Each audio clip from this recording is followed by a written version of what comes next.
তামিমের সেঞ্চুরিতে কুপোকাত চট্টগ্রাম, বিপিএলের নতুন রাজা রাজশাহী ওয়ারিস। মিরপুর শেরেবাংলা জাতীয় ক্রিকেট স্টেডিয়ামে আজ চলো শুধু এক দলের রাজত্ব।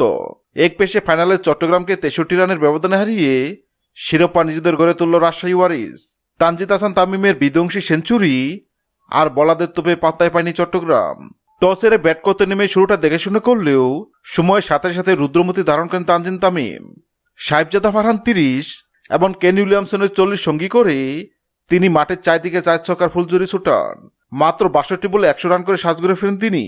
তার এই ইনিংস রাজশাহীকে 4 উইকেটে 174 রানের শক্ত পুঁজি এনে দেয়।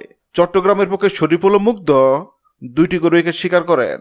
175 রানের লক্ষ্যে ব্যাট করতে নেমে শুরু থেকেই বিপদে পড়ে চট্টগ্রাম রয়্যালস। নিয়মিত বিরতিতে উইকেট হারিয়ে তারা ম্যাচ থেকে ছিটকে যায়। ওপেনার মির্জা তাহির বেগ 39 এবং আসিফ আলী 21 রানে কেবল হারের ব্যবধান কমিয়েছে। রাজশাহীর হয়ে বিধ্বংসী বোলিং করেন বিনুর ফার্নান্দো।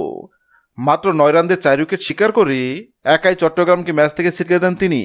এছাড়া হাসান মুরাদ 3টি এবং জিমিন ইসলাম 2টি উইকেট শিকার করেন। শেষ পর্যন্ত 20 ওভার খেলতে পারেনি চট্টগ্রাম। 111 রানে গুটিয়ে যায় তাদের ইনিংস। রাজশাহী ওয়ারিস 43 রানের জয় এবং বিপিএল চ্যাম্পিয়ন। হ্যাঁ দর্শক, যদি ভিডিওটি ভালো লাগে লাইক দিবেন এবং সাবস্ক্রাইব আমাদের চ্যানেলের সঙ্গে থাকবেন। ভিডিওটি দেখার জন্য আপনাকে অসংখ্য ধন্যবাদ।